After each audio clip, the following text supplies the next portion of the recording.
La política es cultura, porque todo es cultura y porque somos radio. Radio Cultura. Auspicia este programa el Club Japón Asia Pacífico, una comunidad de crecimiento organizacional para la generación de riqueza, el desarrollo integral y la colaboración productiva.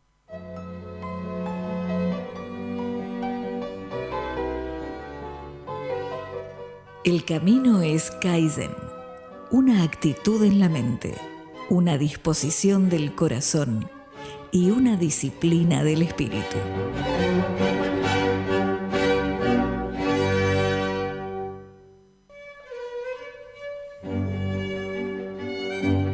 En Radio Cultura comienza Clave Japón. El primer programa dedicado al sistema de producción Toyota con la conducción de Pepe Kokubu.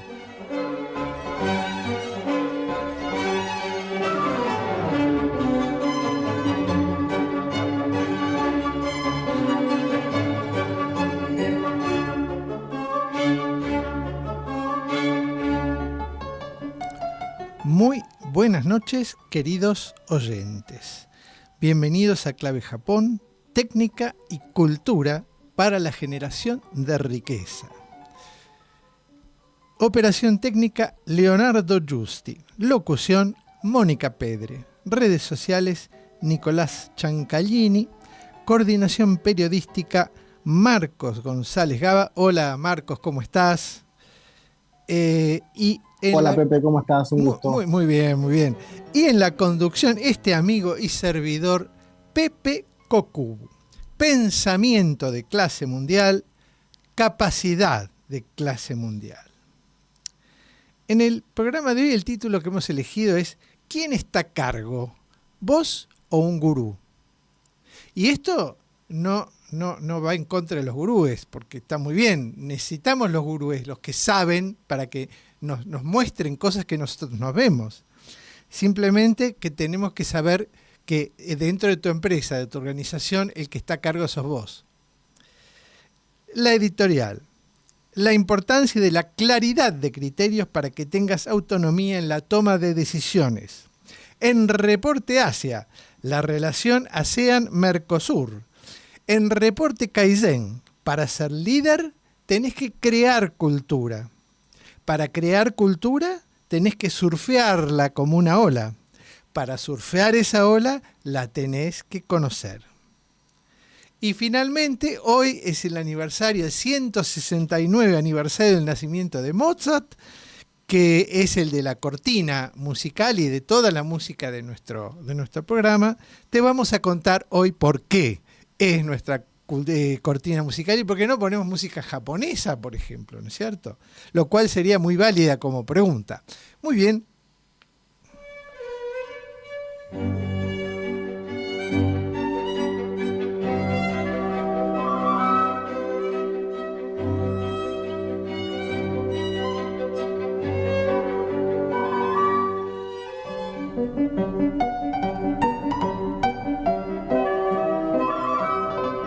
El Club Japón Asia Pacífico agranda tu pensamiento y potencia tu capacidad.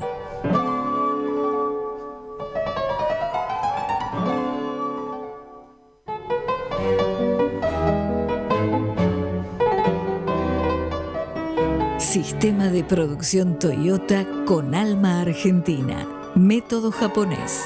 Ingenio criollo.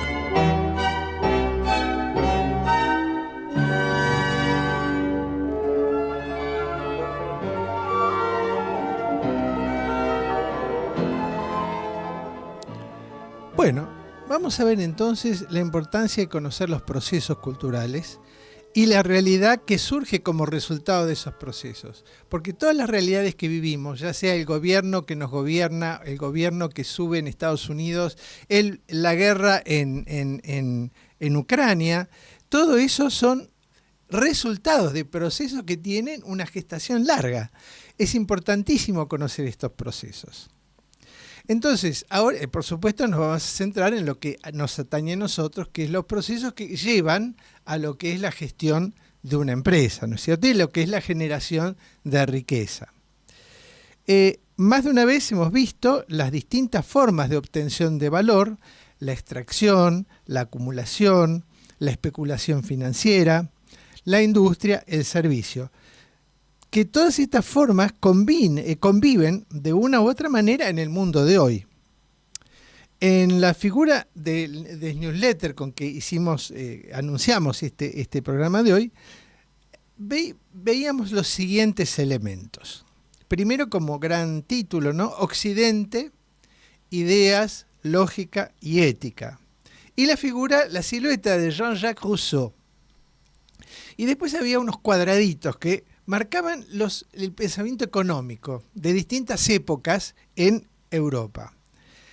Mercantilismo, fisiocracia, economía clásica, marxismo, economía neoclásica, keynesianismo, escuela austríaca, economía social de mercado y doctrina social de la Iglesia. Del lado de Occidente todo esto, del lado de Oriente decía realidad, práctica y estética, por contraposición a lo que era ideas, lógica y ética. Y por contraposición a Jean-Jacques Rousseau, tenemos del lado de Oriente a Wolfgang Amadeus Mozart. ¿Y por qué del lado de Oriente un músico tan occidental como es, un paradigmático músico occidental como es Mozart? Bueno, porque de ese lado tenemos dos grandes ejemplos de sistemas de generación de riqueza, que son el capitalismo japonés y el capitalismo chino. Ambos capitalismos, en realidad el capitalismo chino es un hijo del capitalismo japonés, ya que hablamos de procesos, durante toda la época del presidente Mao, el sistema fue exclusivamente comunista, y Japón durante ese mismo tiempo fue desarrollando su capacidad usando el sistema occidental, pero adaptándolo a su manera. Cuando muere Mao y asume Deng Xiaoping, él ve el ejemplo de los japoneses y se pone a repetir ese milagro japonés, viendo que la incorporación de algunos conceptos del capitalismo eran fundamentales para poder avanzar. Bueno, todos esos modelos económicos de los que hablamos están relacionados con las formas de obtención de valor que mencionamos y con la forma de obtener la colaboración de otras personas. O sea, esto implica, ¿no?, ya sea tener esclavos en tu plantación de algodón, por ejemplo en el sur de los Estados Unidos en el siglo XIX, o los empleados en el siglo XXI de Toyota Argentina. Y todo esto está muy relacionado con el patchwork social de la Argentina. Social y étnico. La Argentina no es un país homogéneo, es una composición de muchos elementos, donde está justamente ahí su riqueza. Y todo este patchwork étnico y social está totalmente vinculado con estas distintas escuelas. Vamos a ver muy brevemente, ¿no? El mercantilismo estaba muy relacionado con lo que era el concepto de extracción de oro, porque era acumulación en las arcas de moneda, ¿no es cierto?, de oro, plata, cobre.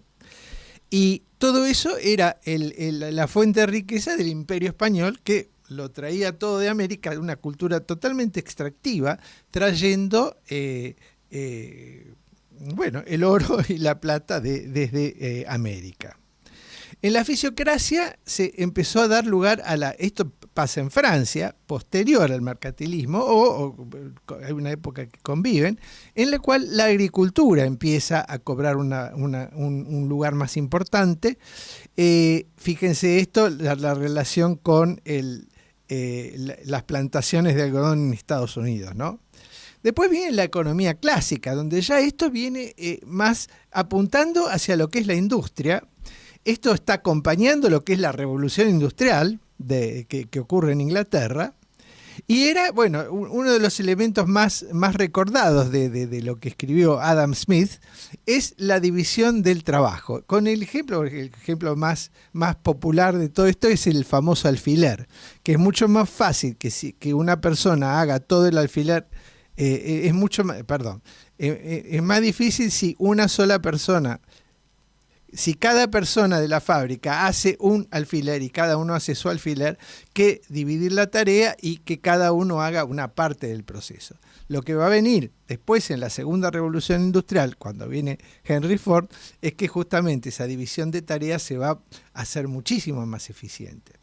Por supuesto que cuando llega la revolución Toyota, ahí se hace mucho más eficiente todavía, ¿no?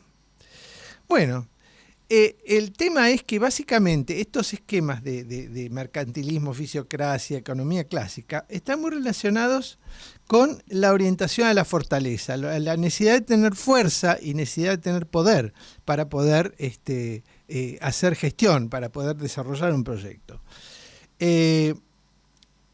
Entonces, el líder orientado a la fortaleza esencialmente aplica poder y gasta plata. Está bueno porque funciona, pero es muy ineficiente. El tango dice, ¿no? Con guita cualquiera es vivo, son anzuelos los billetes. La cuestión es ser un seco y que te digan señor. Con poca plata hay que lograr mucho. Ese es el gran desafío que plantea el management japonés o el sistema de producción Toyota. El líder push, o sea, el líder orientado a la fortaleza, se enfoca solo en los resultados financieros. Conoce la solución a priori, ya sabe, y tiene recursos para aplicarla. Si falla, siempre puede justificar por qué falló. Total, él es el que manda, él tiene el poder, él tiene la plata. Pero el problema es que ahí nunca se conocen cuáles son los problemas. Nunca se sabe por qué se produjo el fallo. Sí, se produce la explicación, ¿no? Pero esa explicación normalmente no es la verdadera causa del problema. El líder pool, en cambio, está orientado a las debilidades y se enfoca en los procesos de producción, que es donde residen las causas raíz. Eso permite lograr niveles dinámicos de calidad porque a medida que obtiene las mejoras, buscará siempre eliminar la debilidad siguiente.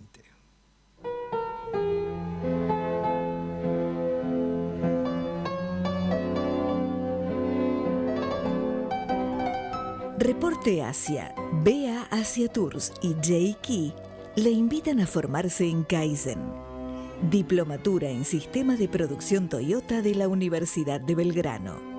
El mejor sistema de producción de todos los tiempos, adaptado por profesionales para usted.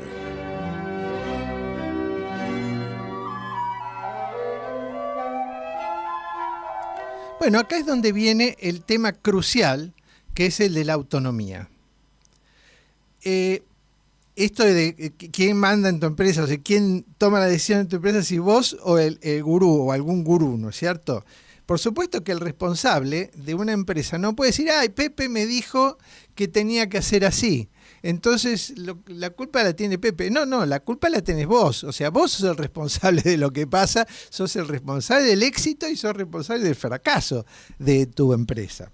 Así que es imprescindible lograr una autonomía de pensamiento.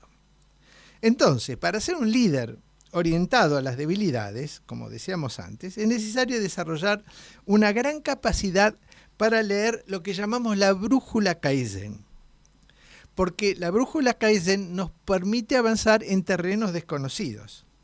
Por eso, el verdadero líder puede aprender los criterios básicos de los grandes gurúes, pero debe desarrollar rápidamente una capacidad autónoma para tomar buenas decisiones.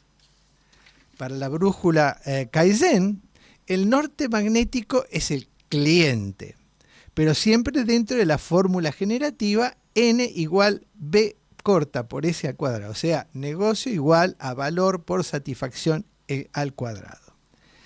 Esa satisfacción, sin embargo, genera mucho ruido, satisfacción al cuadrado, que quiere decir satisfacción del cliente y satisfacción mía, de la empresa. Genera mucho ruido y de manera reiterada. Hay un motivo para eso. El pensamiento dialéctico, el raciocinio lógico como única vía del conocimiento, excluyendo la intuición, la información de los sentidos, las emociones, los deseos y la coexistencia complementaria de los opuestos. Entonces es fundamental que el líder Kaizen tome conciencia de que hay un abismo de 24 siglos entre el modelo Push, que lo podríamos encarnar en Elon Musk, por ejemplo, y el modelo Pull, que lo encarnamos con toda claridad dentro de lo que es el sistema Toyota. Podríamos decir que el abismo, esta grieta de 24 siglos, queda institucionalizada en la alegoría de la caverna de Platón, en el cual Platón habla de dos grandes mundos, el mundo de lo inteligible y el mundo de lo sensible. Y en lo cual, por supuesto, el mundo de lo inteligible, el intelecto, está muy por encima de las cosas, la realidad como tal como ocurre y tal como es percibida por los sentidos. Entonces ahí ya queda, y el sistema de llegar a ese conocimiento del intelecto es a través de la dialéctica, como herramienta clave en el proceso filosófico de elevación al conocimiento y la comprensión de las ideas. En Oriente, 24 siglos atrás, en cambio, la civilización se fundó sobre el concepto opuesto. Teitaro Suzuki, por ejemplo, dice que el Zen decididamente no es un sistema basado en la lógica y en el análisis. Si es algo, es la antípoda de la lógica, o sea, del modo dualista de pensamiento. Ahí tenemos la brecha en todo su esplendor. Pero bueno, ahora vamos a hacer un pequeño... Vamos a cambiar de tema para descansar un poco las neuronas y vamos a pedirle a Marcos González Gaba que nos haga su reporte Asia, porque hoy tenemos un tema muy interesante. Hola Marcos. ¿Cómo estás, Pepe? ¿Cómo va todo? Buenas tardes, buenas noches. Muy bien, aquí estamos. Bueno, excelente, qué interesante. Me quedé con lo de brújula Kaizen y la importancia para tener una brújula, tener un GPS, ¿no? Yo le digo GPS con mucha información actualizada para poder hacer análisis de estado de situación y un buen mapeo del espacio en el que nos encontramos. Tal cual, Así la que, brújula no te alcanza. Tenés que conocer qué es lo que está pasando, ¿no es cierto? Así es, así es. Entonces, bueno, veo que es muy, muy valioso ese tipo de introducción al entendimiento. También me pareció muy bueno el hecho de no hablar de lógica, porque yo, en mi humilde entendimiento del idioma chino, entiendo que en el idioma chino no existe la palabra lógica, que la forma de decir lógica es luochi. Luochi viene de un idioma latino, digamos, ¿no? De una forma latina de decir esto. Entonces, yo realmente creo mucho en la intuición y en esos otros instintos y sentidos que no están del todo catalogizados en nuestra forma de ver el mundo.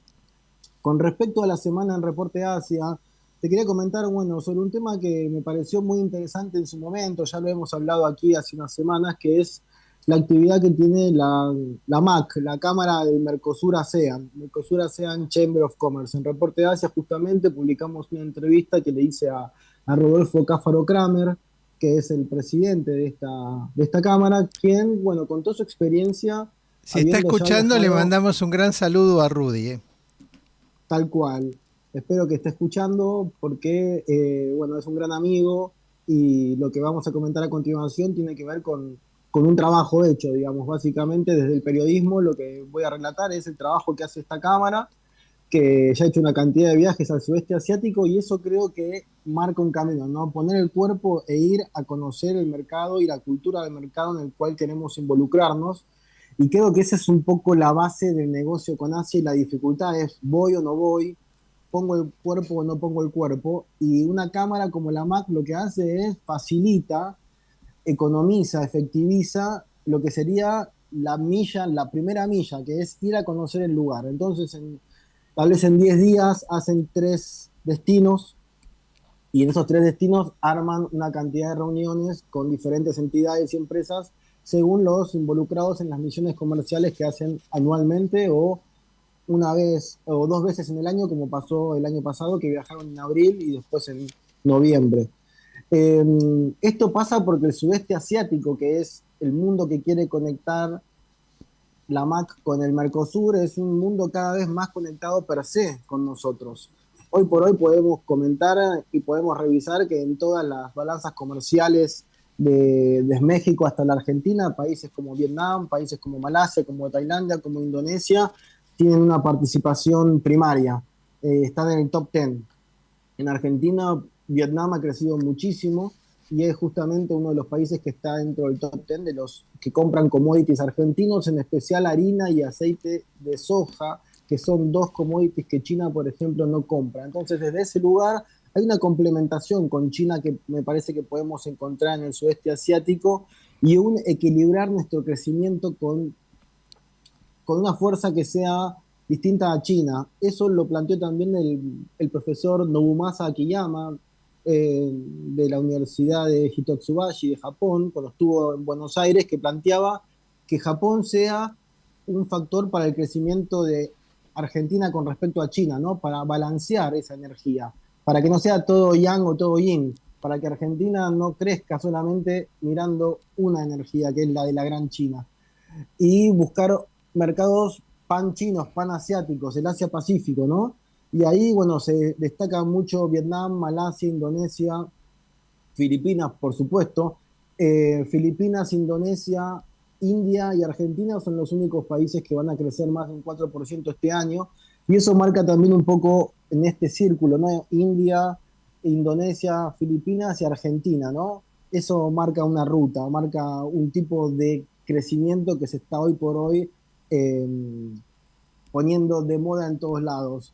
La MAC es una entidad que lleva distintas agendas en simultáneo con distintos jugadores, sea privados, estatales. Por ejemplo, yo destaco que fueron a conocer el puerto de Singapur, el puerto, uno de los más grandes del mundo, o el más grande, o está entre los más importantes actualmente en ciertos productos. Y creo que ver Singapur y ver eso es como visionar, ¿no? Entender hacia dónde va el mundo y la importancia de visionar junto con Asia para entender hacia dónde va el mundo es inspirarse en Asia, ¿no? Creo que buscar esa inspiración. Yo creo que China sirve para eso, para inspirarse en una visión grande. Eso lo vi con empresarios que tal vez se enfocan, o Japón, obviamente, Corea, Asia-Pacífico, India, son países que permiten generar agendas importantes. Por ejemplo, en el último viaje de la MAC se revisaron acuerdos y se firmaron acuerdos que tienen que ver con participación de empresas como Viettel, que es la empresa de telecomunicaciones de Vietnam, en licitaciones que se puedan dar en telecomunicaciones en el Mercosur. Entonces sin ninguna duda, Marcos, realmente es la oportunidad que tenemos allí es más importante todavía para lo que es valor agregado que incluso la misma China o el mismo Japón. Así que bueno, pero ahora tenemos que ir a una pausita, así que volvemos después. Gracias.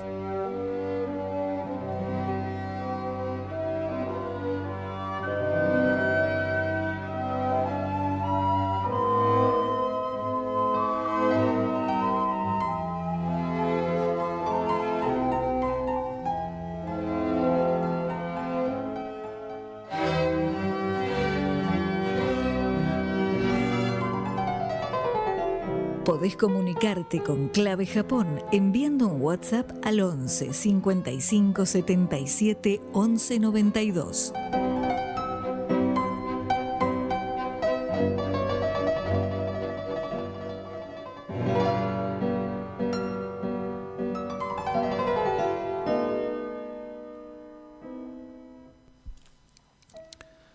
Bueno, volviendo ahora a un aspecto práctico de esto, ¿no es cierto?, del tema del dualismo.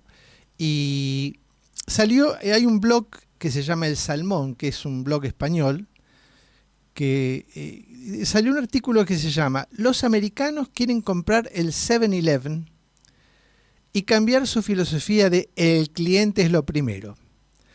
para Japón es un asunto de Estado. Bueno, acá en este artículo podemos ver uno de los grandes problemas de lo que es el análisis que hace Occidente de la cosa, de la problemática oriental, ¿no? Le voy a leer. El futuro de 7-Eleven. 7-Eleven es lo que se llaman tiendas de conveniencia, que son como los chinos acá un poco, ¿no? Que tienen los supermercados chinos.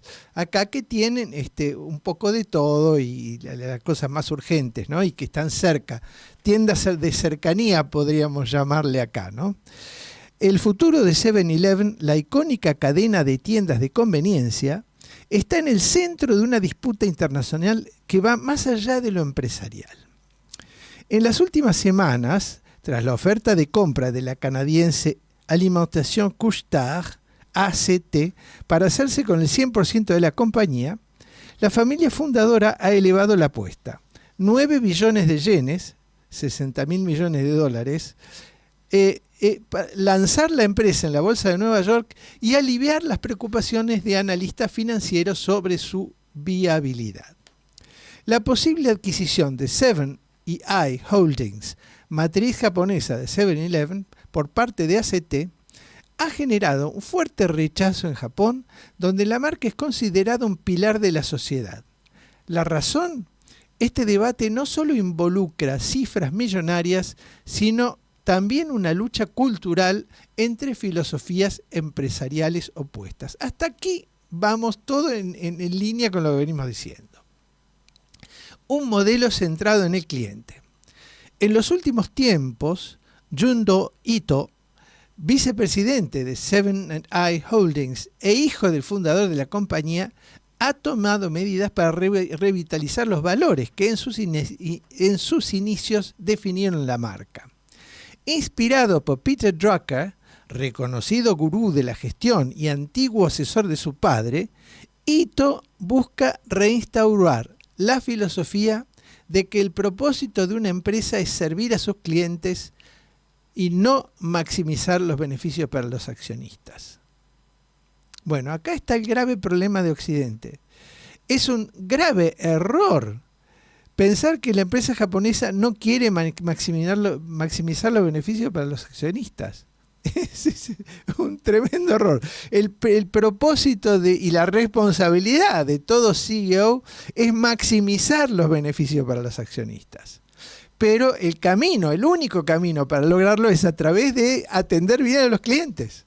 O sea que no es que es uno o lo otro, es uno y lo otro, que es lo que nos cuesta una barbaridad en Occidente.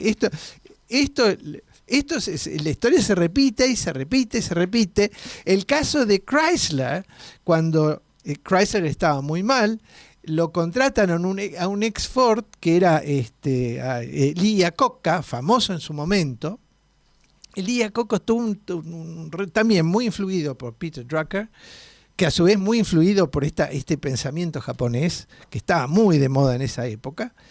Peter Drucker Lee Iacocca hace un montón de cambios en Chrysler que lo empiezan a volver una compañía rentable, porque estaba perdiendo plata Chrysler. Bueno, viene también la empresa que se pone tan atractiva la cuestión que la compra Daimler-Benz, fundando la que fue famosa Daimler Chrysler. ¿Qué pasó? La llevó a la ruina, porque volvió al sistema push a tratar de extraer y expoliar a los proveedores, a abusar de los empleados. Bueno, push, látigo en mano. Y bueno, se arruinó la compañía. Entonces, este problema, y es el creer, y ahora yo no sé, ojalá que no pase, que crean que tienen que maximizar beneficios para los accionistas a desmedro de lo que es la satisfacción del cliente, pues le va a pasar lo mismo que a Daimler-Benz. Creo que estamos para el descansito.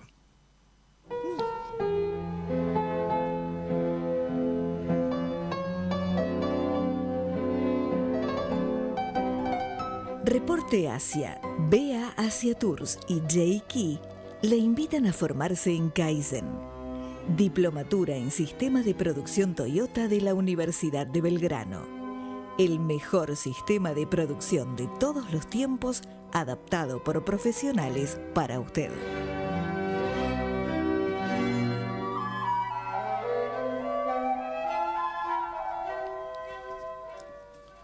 Bueno, entonces, y lo de Lidia Coca yo ya no sé cuándo fue, pero hace muchísimos años que pasó esto. Pero parece que tenemos una dificultad para vender. Porque justamente tenemos en la cabeza todo eso es una inercia y es una tara de 24 siglos, 2400 años centrando todo el pensamiento en la dialéctica. Cuando en realidad es todo un equilibrio. No es que tenemos que negar la dialéctica o la capacidad de razonamiento, de argumentación, sino que tenemos que armonizarla con todos los elementos que forma lo que es el comprender la realidad. Es como dijo Marcos, hay que ponerle el cuerpo a las cosas. No es desde el Excel como ya se hizo popular el dicho. No puedo gestionar desde el Excel, tengo que gestionar desde el cuerpo, desde las cosas, de verlas, de tocarlas y de hacerlas, ¿no? Así que bueno, por eso este programa se llama Clave Japón, porque el empresario, el líder empresarial, se ahorraría muchísimo tiempo y muchísimo dinero si realmente entendiera estas claves y las pone en práctica. Y que todo lo que haga, toda tecnología, cualquier tipo de decisión, cualquier gurú de informática, de robótica, del tema que sea, cualquier tecnología nueva que incorpore tiene que estar supeditada a esta otra manera de pensar que está marcada en la fórmula negocio igual a valor por satisfacción al cuadrado. Y bueno, el dualismo, como hemos visto, es el problema maestro. Y el dualismo es el hijo de la dialéctica, ¿no? Estos son los 2400 años de brecha entre las ideas y la realidad. Y recordemos, tenemos que incorporar el mundo de la sensibilidad, el mundo de la emoción. Recuerden lo que dijimos en el programa pasado, las cosas el tema del crisantemo y la espada, en el que hablábamos que Japón es una cultura orientada o signada por la vergüenza y Occidente es una cultura signada por la culpa. Esa distinción está muy relacionada con lo que estamos viendo. Bueno, en el desafío de ser líder, vos tenés que crear una cultura nueva en tu empresa. Pero para crear una cultura hay que usar la cultura. Son esos datos que tenés que tener. Si vos no tenés esos datos, si no sabes procesarlos, no hay manera de que vos crees una cultura. Vas a crear una cultura que te la va a poner un gurú. Eso sí, va a venir y decir, no, acá vamos a cambiar acá, vamos a cambiar acá, y vos mirando, y vos, sí o no sirve el consultor, o yo. No, flaco, tenés que usar la cultura. Para eso no le tenés que tener miedo a la cultura. Ay, no, pero yo justamente estudié, no quise estudiar cosas de cultura porque lo que quise estudiar yo es gestión, ingeniería. Bueno, igual es como el tipo que se dedica a cultura, el día que va a pagar la cuenta en la verdulería, tiene que saber una mínima aritmética porque si no le va a ir mal en la vida. En la vida empresaria hace falta amigarse con la cultura. No hay que tenerle miedo. Y por supuesto, no hay que separar la cultura de la técnica y no hay que separar el espíritu de la materia. Todas estas cosas son el problema de ¿cómo se llama? El problema del dualismo. No tenemos que separar las ganancias de los fines nobles, ¿no? Entonces, porque si no ponemos esos declaraciones, ¿no es cierto? Nuestra empresa y esto y lo otro, qué maravilla, y después resulta que la realidad es, no lo quiero decir. No separar mi satisfacción de la satisfacción del cliente y tomar el famosísimo camino del medio, que es el camino de lo justo necesario para lograr un fin. Ahora, el arte de lo justo se puede entender únicamente cuando sabemos que está determinado por el otro.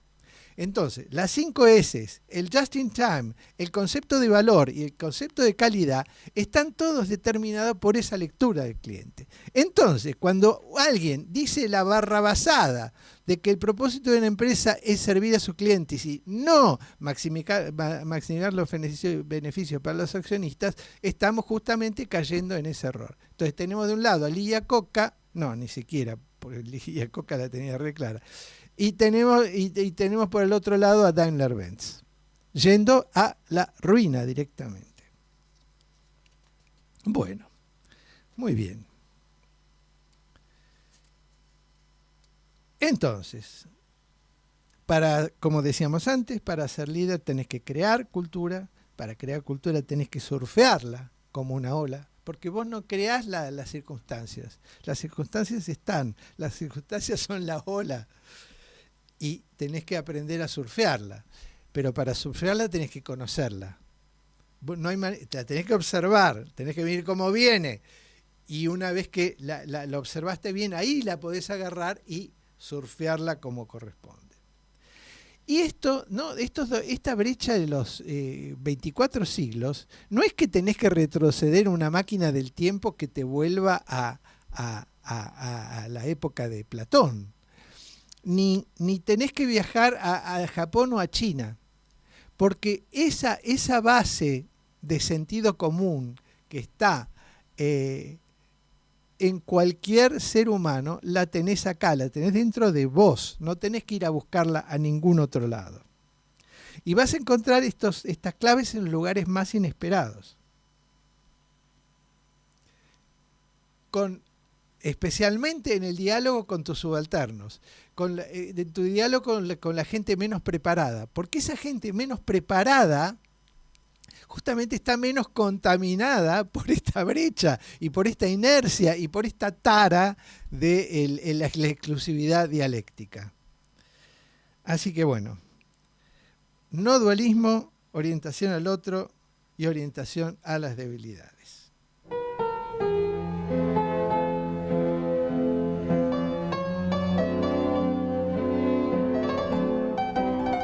Reporte Asia, BA Asia Tours y J-Key le invitan a formarse en Kaizen, Diplomatura en Sistema de Producción Toyota de la Universidad de Belgrano. El mejor sistema de producción de todos los tiempos, adaptado por profesionales para usted.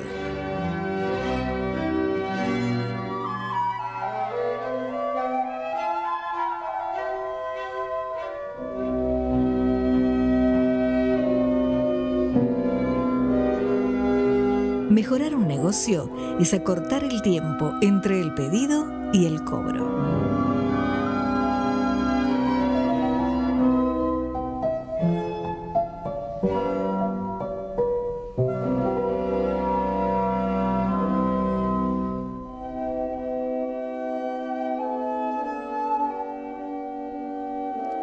Bueno, entonces, para estar a cargo, acuérdense, ¿no? ¿Cuál era el título central de todo esto? ¿Quién está a cargo? ¿Vos o los gurúes, no? Para estar a cargo, con o sin gurúes, es necesario trabajar por analogía y no por imitación.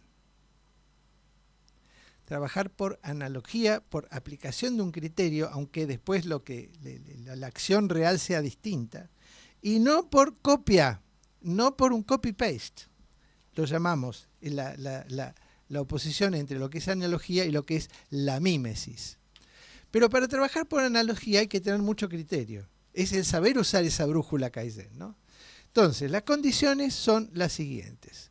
Uso del sentido común, uso del método científico más la intuición, uso de los conocimientos ya adquiridos y comprobados, todas esas cosas que ya sabés, que estudiaste, y aquellas que te olvidaste, volvelas a buscar, que hoy las tenés en internet, las encontrás muy fácil, y el uso del pensamiento crítico. No hay una receta, tenés que tener un pensamiento crítico vos, tenés que tener los criterios vos. Para eso necesitas, primero, incorporación de lo sensible. Lo sensible estaba quitado fuera de esta cosa dialéctica en este mito de la caverna de Platón. Esto implica la información de los sentidos e implica la reacción de los sentimientos, emociones y deseos. Después tenés que lograr, 2, integrar lo sensible con lo inteligible. Esto es lo que hacen los japoneses con la ceremonia del té, con el ikebana, con las artes marciales, eso lo sabe muy bien Marcos. El Kaizen forma parte de esa dimensión integradora e integral. La parte es el todo y el todo es la parte. Y en esto juega un papel importante lo que dijimos de la cultura de la culpa y la cultura de la vergüenza. Y por supuesto tenemos que incorporar el sentido común y el criterio propio. Finalmente, tenemos que hacer una integración funcional de todos los conocimientos que tenés. Y esto está muy relacionado con lo anterior. Entonces, mucho más que incorporar nuevos conocimientos, que la gente, ¿por qué no me pasás algo para leer? Así veo un poco más el tema del Kaizen. ¡No! No leas más. Reprocesá todo lo que has leído en tu vida.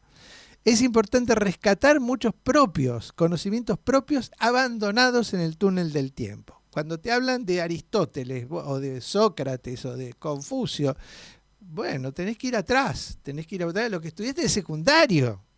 Bueno, y si no te lo acordás, vas a internet, que lo tenés ahí. Todo esto es lo que permite trabajar por analogía y no por mímesis.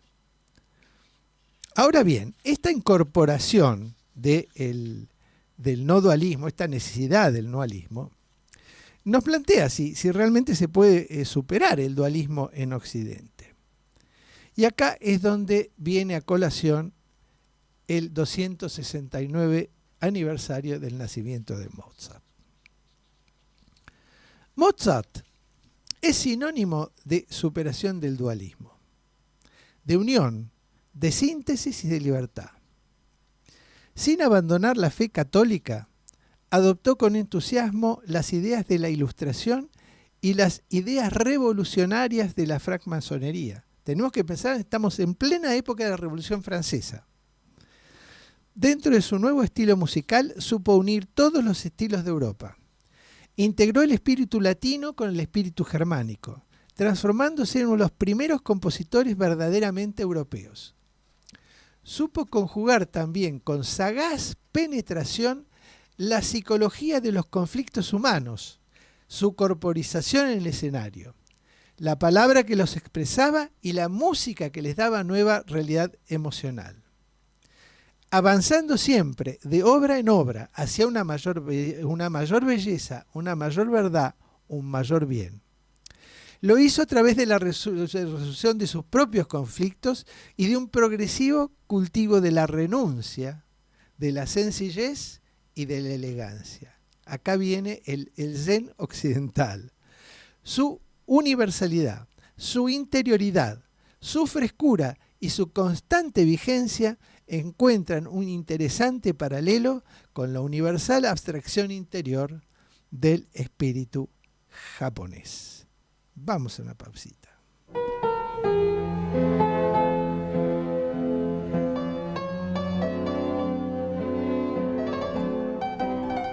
Reporte Asia, BEA Asia Tours y J-Key le invitan a formarse en Kaizen, Diplomatura en Sistema de Producción Toyota de la Universidad de Belgrano.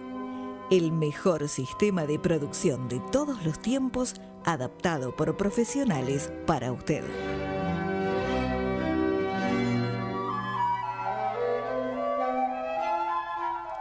Bueno, esto es el concierto número 17 de Mozart en sol mayor. Es uno que muy lindo porque para mí, ¿no? Esto es totalmente subjetivo, expresa que como un momento de la vida cotidiana, ¿no? Simple de la vida de Mozart.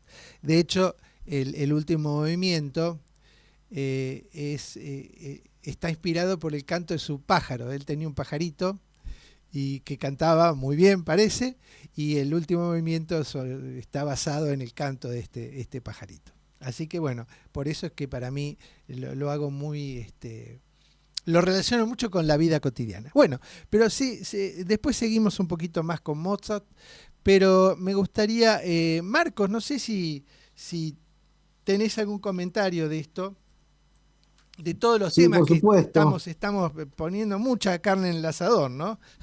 Tengo muchas cosas para decir y no sé cuánto tiempo voy a poder aprovechar, pero bueno, decía viajar al sudeste asiático como hace la MAC para aprender es buscar también un coach o buscar un líder del cual aprender, porque uno va a ver la experiencia de empresas al otro lado del mundo para aprender cómo lo hacen. Creo que también esas empresas vienen a la Argentina y a América Latina en general a aprender sobre nuestra resiliencia, sobre nuestras capacidades también culturales que tienen valor para ellos en términos de una cantidad de habilidades que tenemos y bueno, creo que la búsqueda siempre de un mentor o de una idea que no sea, como vos decís, una copia, sino más bien una inspiración, sirve de mucho y creo que Asia es una fuente de inspiración, por lo menos es lo que entiendo en cuanto a uno puede ver un gerente comercial que va hacia buscando algo nuevo, ¿no? Va buscando algo distinto, está creando,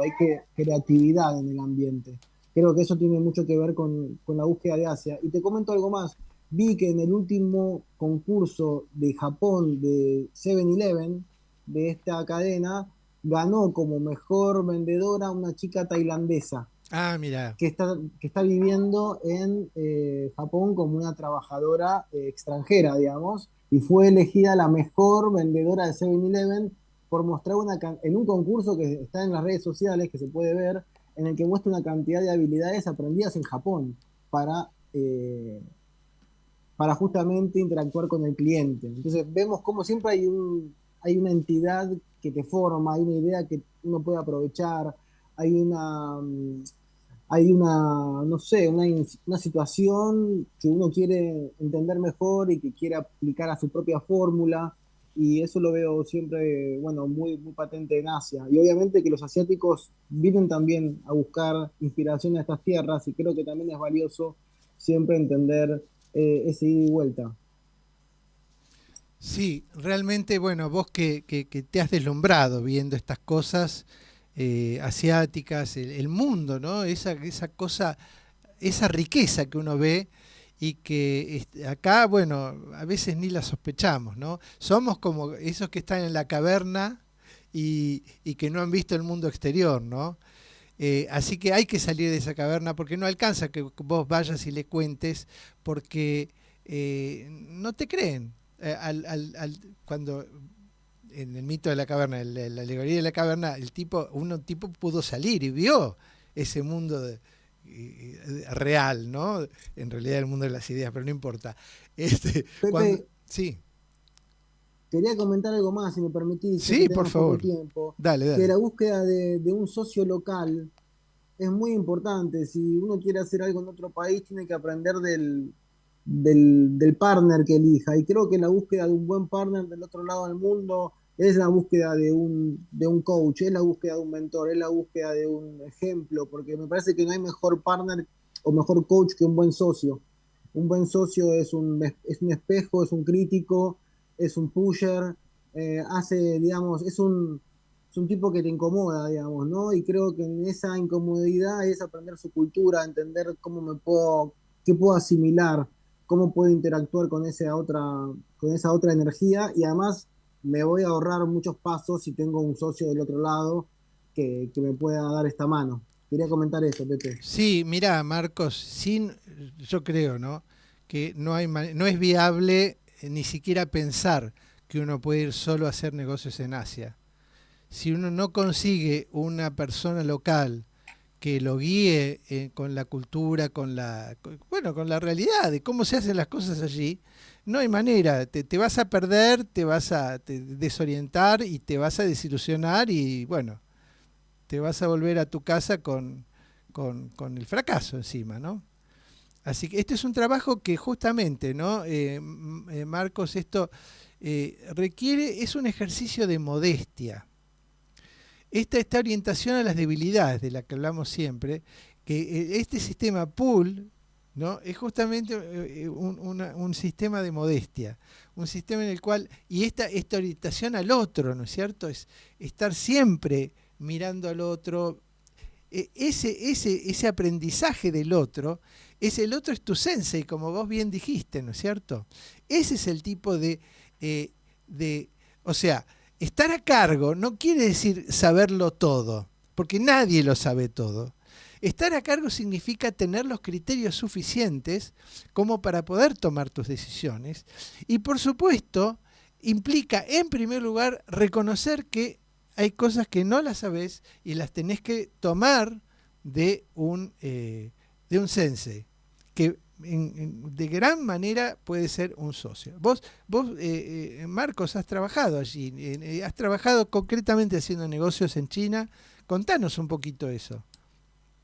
Bueno, desde el lado del liderazgo, desde el lado de lo que estábamos hablando en términos de la búsqueda de un frame, de un marco del cual uno pueda aprender, del cual uno pueda aprovechar, creo que Asia tiene una cantidad de información para nosotros que nos permite finalmente, que creo que al final es entender el pensamiento, el Kaizen, aplicado en la sociedad, porque básicamente uno, para hacer negocios con otro país, tiene que aprender a hacer los formularios, cómo se pagan impuestos, cómo es la satisfacción de mi socio del otro lado, sea un proveedor de equipos de aire acondicionado o sea un tipo de socio institucional. Yo lo que tengo que entender es cómo satisfacerlo, digamos, ¿no? Creo que ahí está mi felicidad, está en cuanto mi socio sea feliz, mi cliente sea feliz.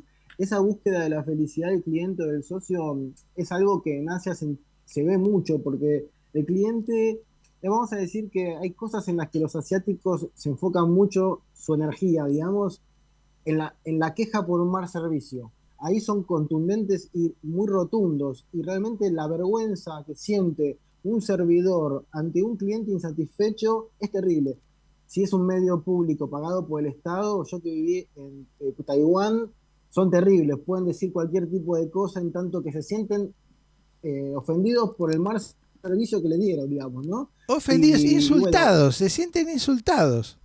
Sí. porque es su misión. ¿En qué está pensando? Hay algo ahí de, yo estoy haciendo lo que tengo que hacer, vos tenés que hacer lo que tenés que hacer. No estamos ninguno acá perdiendo el tiempo ni nada, porque aunque vos no te parezca, yo soy un ciudadano que está haciendo lo que tiene que hacer. Ahora, tu servicio está a la altura de mi vida, de mi necesidad, de mi tiempo. Viviendo en Taiwán, por ejemplo, Taiwán ya en el año 2008, cuando yo vivía allá, tenía el servicio de subte más puntual del mundo. Y el subte de Taiwán es una obra de ingeniería impresionante. Hoy lo debe manejar la IA ya directamente. Estamos hablando de algo de otro nivel. Y lo que querían era ser el más puntual del mundo.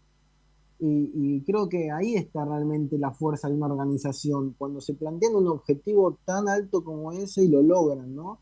Ahí vos podés ver a las personas inspiradas, eficientes, trabajando. No sé, yo cuando estuve en Asia, por ejemplo, en Taiwán, vi mucho trabajo orgánico, vi mucho trabajo orgánico. Creo que ese trabajo orgánico no tiene ya reglas, es tan simple.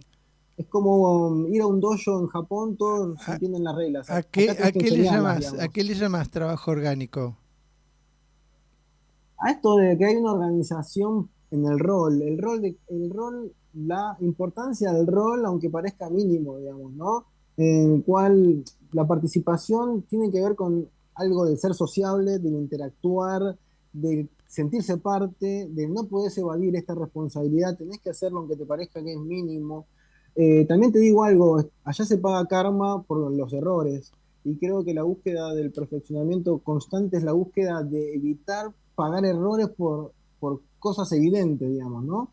Por cambios que tengo que hacer, o personales o a nivel organización. Si yo no lo cambio, el año que viene lo voy a ver en mi balance negativo, digamos. Son cuestiones de mejoramiento en cuanto que lo que yo hago mal, el efecto es directo. El pensamiento asiático, en eso no hay una redención, o no te va a redimir un milagro.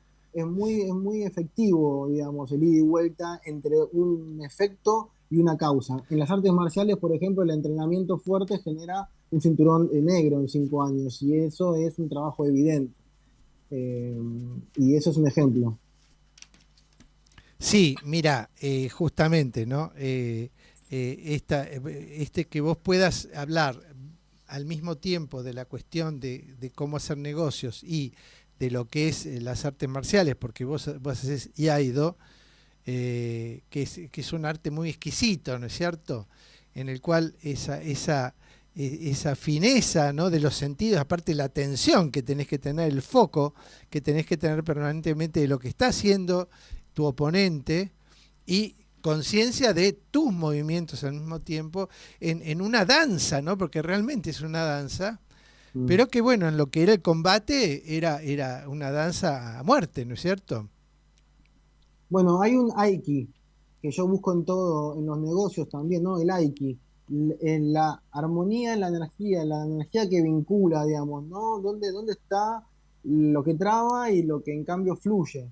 Me parece que fluir es un concepto que en Japón es tan importante como otros tantos, ¿no? El fluir, ¿no? La idea del agua, de la liquidez, la idea del movimiento, y la idea siempre del aprender algo nuevo, de ir donde está el potencial error y estudiarlo sin un miramiento, ir a lo práctico, ¿no? La practicidad de Asia también, es algo que acá en América Latina a veces nos cuesta, y allá en cambio, bueno, hay un pensamiento, yo digo, de ingeniería. Yo lo que entiendo es que hay como, bueno, tengo un hermano que es ingeniero y un poco mi hermano piensa de esa manera, ¿no? Como un ingeniero. Eh, Acá faltan ingenieros, vamos a decir, siempre. En Argentina hay un déficit de ingenieros como profesión que marca un poco un déficit en la ingeniería del país. Así Y es, creo así es, que, así es. y creo que en Asia la cantidad de ingenieros que hay marca la ingeniería que también es visible, Faltan que es técnicos también, superlativa, faltan técnicos también. Eh, tal cual. Ahora yo querría dejar un pensamiento, ¿no? Que todo esto que estamos diciendo de Asia, no es que el karma es una cosa que ocurre en Asia o que la cosa que vos haces mal después se te vuelve. Eso es una cosa que pasa en la vida en cualquier lugar del mundo. Y el día que colonicemos Marte, va a pasar en Marte también. Esto no es una cosa un invento asiático, eso es la realidad de la vida. Nosotros no nos Así damos es. cuenta porque somos un país demasiado joven y somos un país demasiado rico en el sentido de demasiada abundancia de recursos, que no es lo mismo que ser rico, al contrario. Pero en esta abundancia de recursos, en donde carneábamos un animal, un gaucho, ¿no? Y mataba un animal y comía, después no podía comer todo. Y quedaba ahí, total, bueno, habría otro. Así que básicamente no es que los asiáticos tengan un sistema distinto porque son distintos o porque el mundo funciona de otra manera. No, ellos son los que tienen razón. Nosotros somos los que estamos equivocados. Eso es lo que tenemos que poner en la cabeza. Tenemos que sacar toda esa caca que hay en la cabeza residual de estos 24 siglos en los cuales usamos mal las enseñanzas de Sócrates, Platón y Aristóteles. Bueno, listo. Clave Japón. Pensamiento de clase mundial, capacidad de clase mundial. Estamos de vuelta el lunes próximo. Gracias.